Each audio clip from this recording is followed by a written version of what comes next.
We could have our own little rap song if we wanted to. I wonder if I could chat GPT us in a rap song for our intro. Oh, I gotta send you this. Tell me what you think. Hold on, everybody. Hold on. I need you to hear this.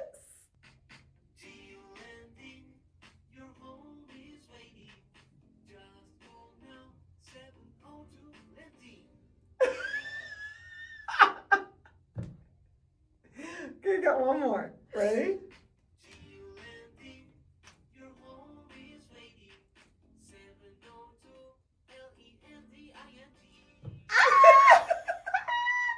I love Do it! you like it? I love it! Which one do you like better?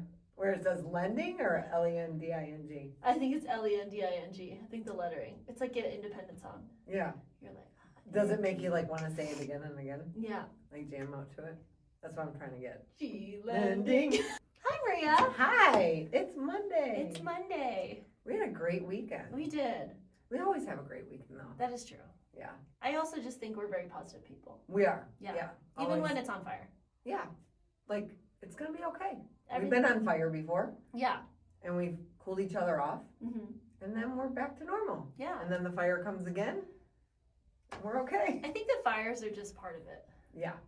Absolutely. I was telling another colleague in the industry that being a realtor, you're just always on fire. Yeah. And if you're not, it's kind of boring. It is. It is. For sure. Yeah. It's like nothing's like when times are slow, not even slow, just like everything is going right, it's kind of scary. It is. I'm like, I feel like It's about to blow. there's a catch here. It's going to blow. Like, what's happening? Yeah. Everything is fine.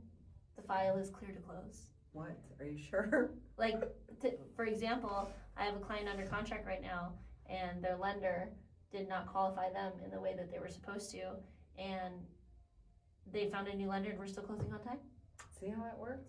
Like, it's wild. We've had those before. I'm gonna put my phone over here. I forgot to put the timer on. Oh well, we'll just talk till we don't want to talk anymore. That's fine. It's all good. We're just gonna yap. Yeah, it's just yeah. You know, this is the thing about the lending space that I don't understand.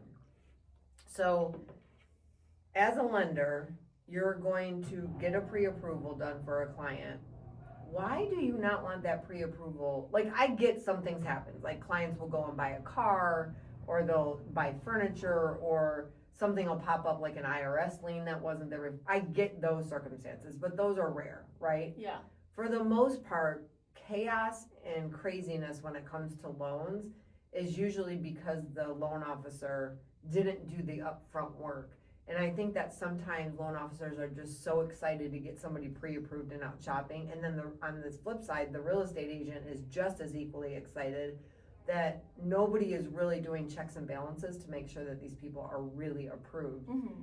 And in the end, everyone ends up with egg on their face. Mm-hmm. So, I don't know, to me, I just feel like getting things done up front, even though it might take a little bit longer, it ends up being a beautiful thing in the end, because then you don't have these last minute disasters. I agree. I always think that when you're a listing agent and you have a offer coming in from another real estate agent, one that maybe you don't know, and they're working with a lender that you do know, you're like, oh, they're good. Yeah. You're Yeah. like, we're fine. We're solid. We're closing. Like, when I get a pre-approval letter from this person, it's solid. Yeah. That, like I said, some things just happen and it's beyond our control, but I think for the most part, overall as a society, we gotta get better in the lending space of making sure people are really pre-approved before you send them out. Yeah, and I also think on the real estate side, we're not lenders, so really allowing the lender to have the reins of telling their client what they, qualify for is important, because those are conversations that we don't have with them. Yeah,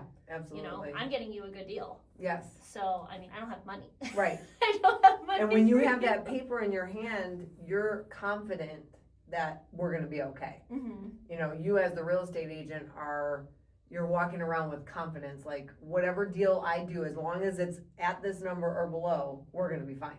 Yeah. And you have to have that confidence. And I feel like sometimes because your big traditional national banks will send marketing to you and say, you qualify for a loan, or you Mm-hmm. qualify for this amount, and then they'll issue the pre-approval letter to your clients, Mm-hmm. and then they'll send it to us, And as realtors, we need to understand that like it's kind of like a basis, kind of like a surface level conversation. That there are factors like taxes, or maybe you bought a new car, or your debt to income ratio that like may not equal the pre-approval dollar amount. Right. And then it's sad because they get discouraged. Absolutely. And they're like, oh, I don't even qualify. Why did they send it to me? Yeah. But I can understand from a consumer's perspective, like they're estimating you at a really low rate. So you're like, I want that. Yeah. But the reality is you want the house. Yeah. So You definitely want the house. And why waste anybody's time going out shopping unless we know what's going to happen? I don't know. It gets really frustrating. I was the buyer's agent on this deal and went and showed it. It's in a condo complex. It says on the MLS listing that you can do conventional, cash, VA. Knew it wouldn't go FHA. Obviously, condos are really hard to go FHA here. Approved conventional. As an investor, 20% down. Put the offer in. My client goes, does the home inspection, turns out beautiful, very minimal stuff that has to be fixed. We get the appraisal, my client pays for the appraisal, get the appraisal done. We had gotten a sweet deal on it, we negotiated it lower. Appraisal came in over what we did, which was great, instant equity for the client, I love that. All the way through the loan process.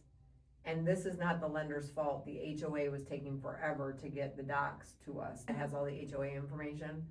4 days before closing, the HOA docs come back, and it states that one entity owns 50% of the condos, so it's not warrantable. So you can't go conventional. Yeah. Okay, so the only way to buy this is a hard money loan or cash. That's it. Does non-QM count? You can do non-QM. Okay. It changes how much of a down payment. You have to have 20% down payment, but in addition, then you have to have at least 12 months of reserves, which means you have to have 12 months of principal and interest, taxes and insurance payment in another bank account. So couldn't go non-QM. This is what really aggravated me.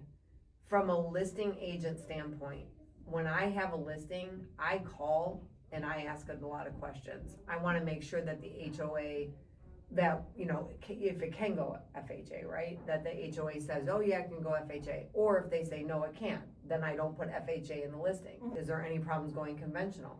At that point, the HOA would have told me, well, it's not warrantable, right? Yeah. We've had this situation happen before. Listing agents sometimes, again, get very excited that they got a listing, and they go and just copy the information either from the previous listing or a listing that just may be closed, and not realizing that it changes constantly. You can't just accept another agent's work. Just because it closed conventional 2 months ago does not mean that it's gonna close conventional, now. Yeah. My client lost out, can't do it. I feel like there's tension now between me and the client because maybe they don't fully understand it wasn't, and I don't wanna say my fault, cause maybe it is my fault, I don't know. I wanna just talk about this with you, but where was the true breakdown and how can we get better? Because my client wasted money on home inspection and appraisal, wasted almost 30 days of going back and forth, and now has no desire to buy a property. After hearing that, what are your thoughts? So I think purchasing a condo or a townhome and listing it, there's just a lot of things that go with that. And as far as experience goes, I think it's mainly just asking the questions to the listing agent, and unfortunately a lot of the time they don't know the information, and it is the buyer's agent's responsibility to know those things. But it's also kind of as the seller's agent, you want it to be easier for the buyer to buy it. Right. So the more information that you can relay, what I drive in our industry so much, and I pride myself in this, is collaboration. Because the seller wants to sell and the buyer wants to buy, so together as a unit we should be helping our clients achieve the goals that they want to get. So receiving HOA documents 4 days before close, that would not I'm boiling. I know, it's very frustrating. And unfortunately in our industry, it shouldn't be this way, but we shouldn't have to check tabs, right? A lot of us have transaction coordinators, or maybe we do it ourselves, but we're busy, we all serve many clients at the same time, but it's you should get those within 10 days. Absolutely. And even if there is an issue, as the seller's agent and maybe as the buyer's agent, maybe there were more calls to the HOA that probably should have happened. And unfortunately, some of these condos and townhome They just don't communities, care.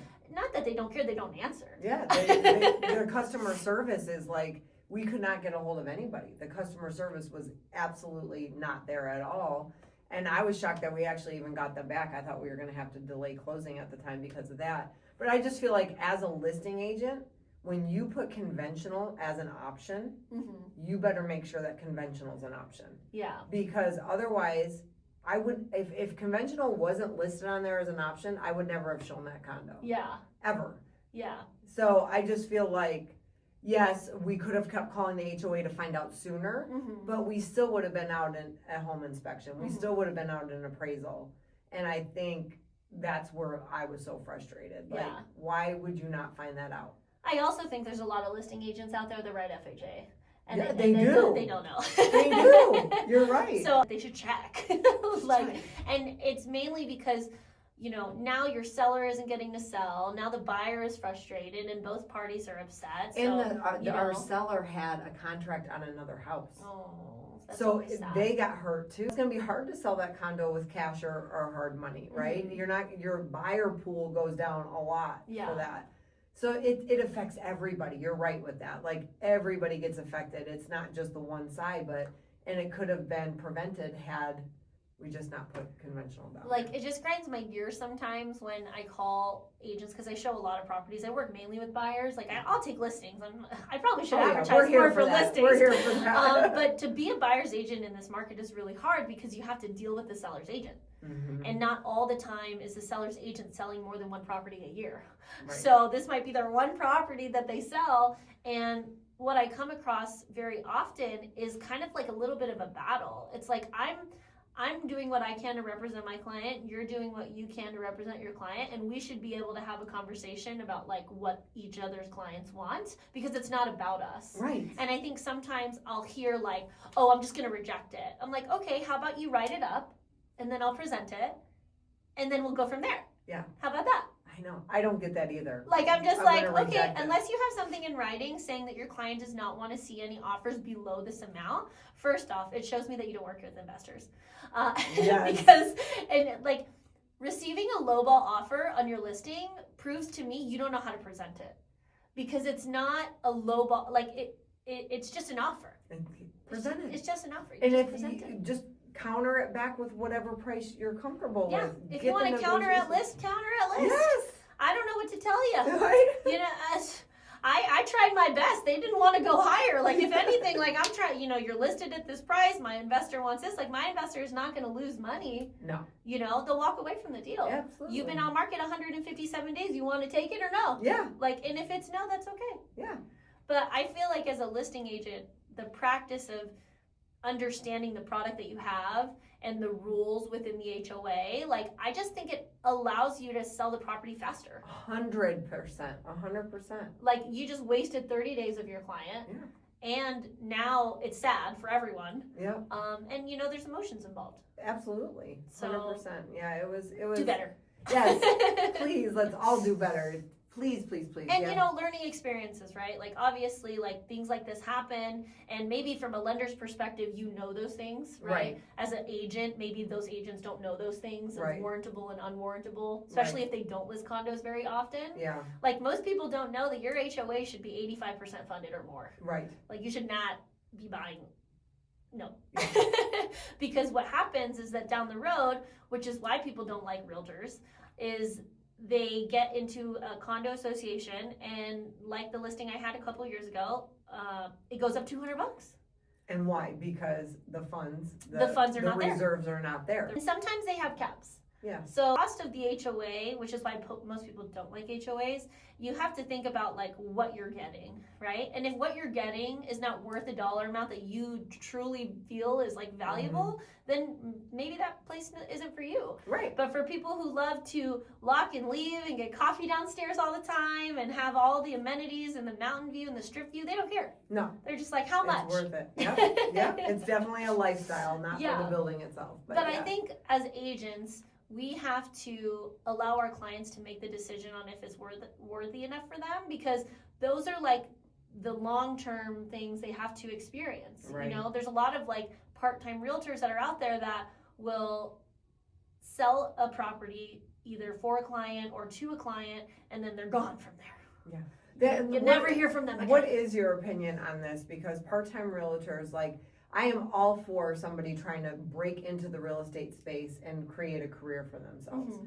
But I think where it does get dangerous is people who, like, are doing it part-time, or just like, oh, I have my license, I'll sell that house for you, and have never sold a house before. If you're not trying to actively get into this career full-time, that to me is a little bit dangerous, because you just don't understand the market, you don't know what's going on, you don't have the skill set to go out and sell, but then they'll do it for family or they'll do it for friends, and I feel like in the long run it ends up hurting the person. My opinion on that is that I think brokers need to be stronger, because it's really the broker that's out there. And because they're not doing so many deals all the time, you can't get flagged if you don't sell enough. Right. So, you know, it's true. But what's unfortunate is that the community is who suffers, right? Like, I was showing a client rentals yesterday, and they were so gracious to me, and I've been so grateful for them and, you know, their experience of home buying with me a few years ago. And they said to me yesterday, you know, we had a realtor like 20 years ago, we don't even know her name, but you have been here to help me through, you know, my financial stuff, my health stuff, because as your realtor, we're more of like a resource person. Yeah, I because agree. We're constantly helping people figure out, you know, their scenario if they need to buy a house for taxes, or if they need to sell their house because they don't have money. Right. Like, I think the misconception is that people think that when you buy a house is always like a good time. Right. And there is plenty of good times, marriages, babies being born, new job, whatever. Yeah. But most of the time it's like foreclosure, divorce. Short sale. Yeah. Your realtor and as your lender, just consulting with the right professionals to allow you to make a really great decision for yourself is like so key in our industry. Yeah. And it just blows my mind as realtors that it's not a part of my job to connect you with a CPA. It's not a part of my job to connect you with an estate attorney, but it is like my practice to care. Absolutely. And few appointments that I can set for you to decide. You don't even need to go with them. You know, like, you do whatever you want with your money, with your time. But like, that's crazy to me that, you know, our goal as realtors and lenders is like to create, you know, generational wealth.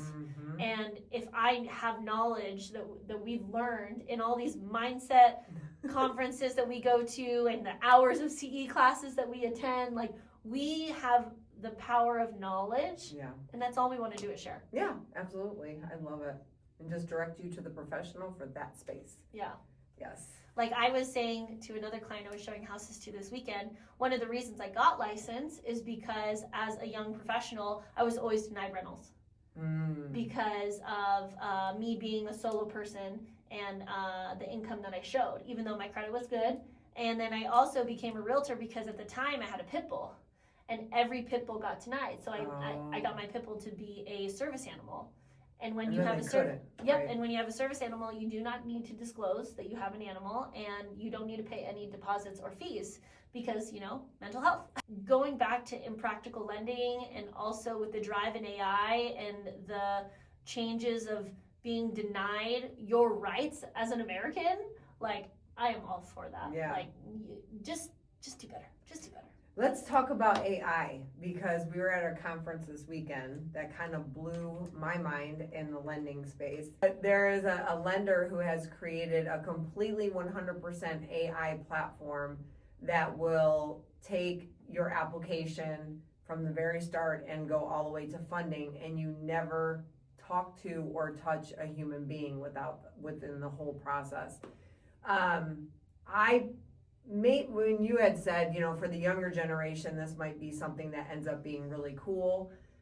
I feel like my generation is going to want some sort of human interaction at some point in time in the transaction.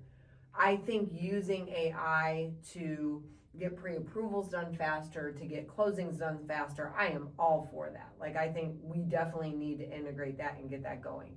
But to take you from the very first step to the very last step and have zero human interaction, it freaks me out a lot. But I'm of the generation that way. You're a younger generation, so how do you feel about it? Well, I did look on Instagram today, and I'm a zillennial. So Oh, 1993 Zillennial. to 1999 is a very unique age of people because we had before the internet and after the internet.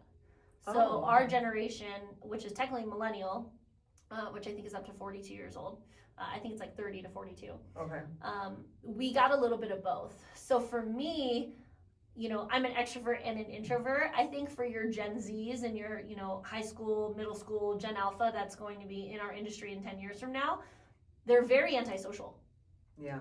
And they're very on their phones and they go on TikTok for their news, and there are not a lot of practices within their family dynamics where they're able to have social interaction, talk to someone about their finances. Something they said at the conference that was really great is like, we've always been told not to talk about it, but we need to talk about it. Finances is something we need to talk about. Absolutely. Especially now with your silent generation people in your 70s that are struggling to get their own Medicaid because they can't adapt to the technology, or maybe they didn't have kids Right. that like can't help them with this stuff. So it's going to be a preference of what you prefer.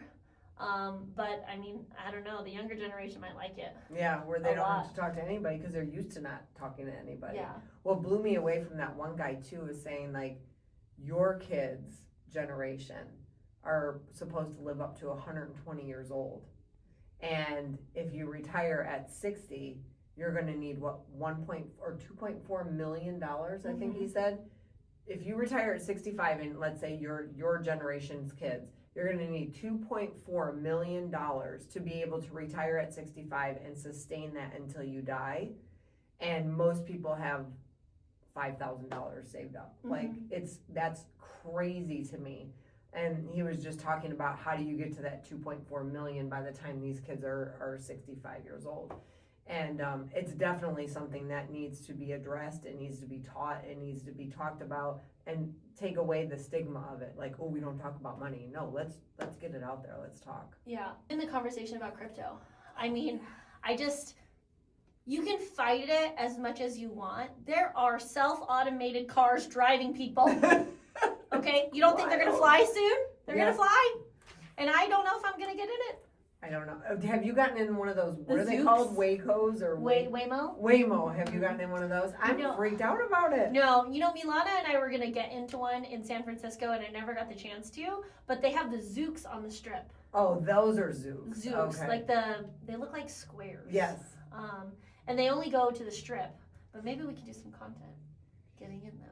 I heard they're like crazy. Like, people don't like driving around them. Like, they're not safe. Well, you won't like driving around. I don't like driving around anyone. Just clear the roads for me and let me drive. Ugh. If you're on Durango, just mind your business. You see my car, just stay away from me. I can't stand it. just drive correctly. Oh, what a concept. And hey, don't cut people off. There's another one too. And you know, when the light is green, Go. Simple things, people. Simple things. You know something that really drives me nuts though? When you're at a red light and someone honks at you Oh yeah. and it gives it turn green. Yeah. I'm like, 2 seconds. 2 seconds. 2 people. seconds. Like, come on. And for me, because you know road rage is a real thing, I don't like to test that. No.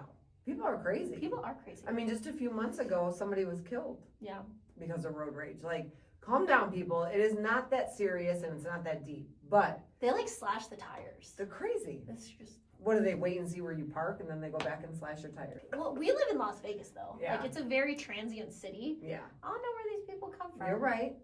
And there's some great people in here. Yeah. And agents that are out there watching this, put them in Forewarn, because Oh, that's a great thing. our association just got access to Forewarn, which is a platform that allows you to see if they are going to kill you or not. Yeah.